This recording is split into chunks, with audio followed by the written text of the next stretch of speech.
บนโซเชียลแชร์เตือนยาพาราเซตามอลเป็นยาพิษสามัญประจำบ้านเป็นพิษกับตับและไตหากจำเป็นต้องใช้ควรกินยาละลายเสมหะหรือยาแนกร่วมด้วยชัวร์เหรอเรื่องนี้ถ้าจริงก็น่าตกใจและควรรีบบอกเตือนกันครับแต่ก่อนจะแชร์ต่อต้องเช็คให้ถูกชัวร์ศูนย์ชัวร์ก่อนแชร์สำนักข่าวไทยอสมทไปสอบถามกับอาจารย์แพทย์ที่ศูนย์พิษวิทยาโรงพยาบาลรามาธิบดีครับยาพาราเซตามอลเป็นยาพิษสามัญประจำบ้านจริงไหมครับต้องบอกว่ายาทุกตัวมีผลข้างเคียงและยาทุกตัวถ้าใช้ผิดขนาดเป็นพิษได้หมดถ้าเราใช้ถูกต้องยามันก็จะมีความปลอดภัยเอาในเชิงพาราเซตามอลขนาดที่ถูกต้องคือ10 ถึง 15 มิลลิกรัมต่อน้ำหนักตัว1กิโลกรัมถ้าหนัก50กิโลคุณจะกินพาราเซตามอล500มิลลิกรัม1เม็ดหรือจะกิน1เม็ดครึ่งก็ได้วันหนึ่งกิน4ครั้งเนี่ยก็ถือว่าพอดีแต่เขาบอกอาจเป็นพิษกับตับและไตได้นะครับกินถูกต้องเนี่ยไม่เคยมีปัญหาเลยที่บอกว่ามันเป็นพิษเนี่ยมันเกิดขึ้นเพราะว่ากินเกินขนาดกินด้วยความถี่ที่เยอะโดยปกติร่างกายเราเนี่ยสามารถขับพาราเซตามอลเองได้อยู่แล้วโดยที่ไม่เกิดพิษนะครับถ้าเรากินได้ขนาดที่ถูกต้องเพียงแต่เมื่อเกินขนาดเนี่ยตัวพาราเซตามอลจะไม่สามารถขับโดยวิธีปกติได้ก็ต้องไปถูกขับโดยวิธีที่ไปผ่านตัวกลางที่เป็นสารพิษตัวหนึ่งซึ่งอันนี้แหละที่ทำให้เกิดตับอักเสบมันมีการศึกษาเรื่องของความเป็นพิษของพาราเซตามอลในคนที่เป็นผู้ใหญ่สุขภาพแข็งแรงดีศึกษาโดยการให้กินพาราเซตามอลวันนึงเนี่ยประมาณ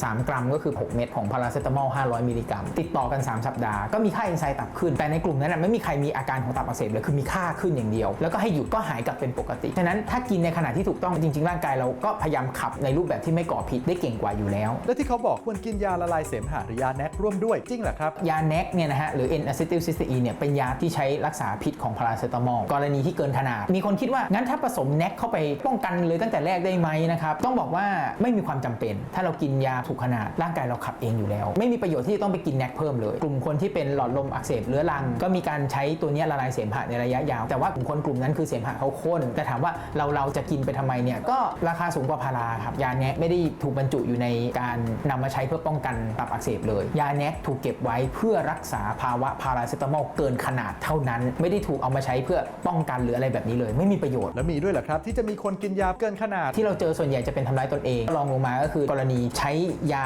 หลายยี่ห้อแล้วความเข้มข้นมันไม่เท่ากันในเด็กหรือกินเกินขนาดโดยไม่ได้ตั้งใจคือไม่รู้หรอกว่ายายี่ห้อตัวนี้มีพาราก็กินบังเอิญกินหลายๆพาราไม่ทันอ่านฉลากก็เลยกินเกินแบบนี้ก็มีหากกินตามขนาดอยู่แล้วก็ไม่ได้อันตรายใช่ไหมครับเป็นยาที่ปลอดภัยมากถ้าเรากินไม่เกินขนาดไม่มีการกินยาพาราที่ขนาดปลอดภัยแล้วตายต้องบอกว่าการกินพาราในขนาดปลอดภัยไม่เสียชีวิตแต่ก็ควรใช้เท่าที่จำเป็นการใช้ยาแก้ปวดเนี่ยไม่ได้หมายความว่าปวดนิดปวดหน่อยก็จะต้องใช้หมดคือเราใช้ยาถูกขนาดที่ตัวลดไข้ก็อาจจะต้องใช้ควบคู่กันไปก็จะทำให้เราใช้ไม่เกินขนาดแน่ๆถ้ารู้ว่ามีโรคตับอยู่ก็ใช้น้อยที่สุดเท่าที่จำเป็นเพราะเป็นยาตามอาการไม่ใช่ยารักษาโรคที่ต้นเหตุการรักษาโรคใดๆนะครับต้องหยุดต้นเหตุบางท่านเนี่ยไปเจอว่าเป็นปัญหาสายตาตัดแว่นแล้วหายปวดหัวเรื้อรังเขาก็หายได้บางรายเนี่ยไข้ขึ้นจากโรคฉี่หนูไวรัสตับอักเสบคุณหมอก็จะบอกว่างั้นเดี๋ยวลดการใช้พาราต้องเน้นเช็ดตัวลดไข้แล้วก็รับการรักษาที่ถูกต้องการที่กินต่อไปเรื่อยๆบางทีต้นเหตุของโรคที่ทำให้เรามีไข้หรือปวดนั่นแหละที่อันตรายบางรายตับแย่เพราะไวรัสตับอักเสบแต่กินพาราลดไข้ก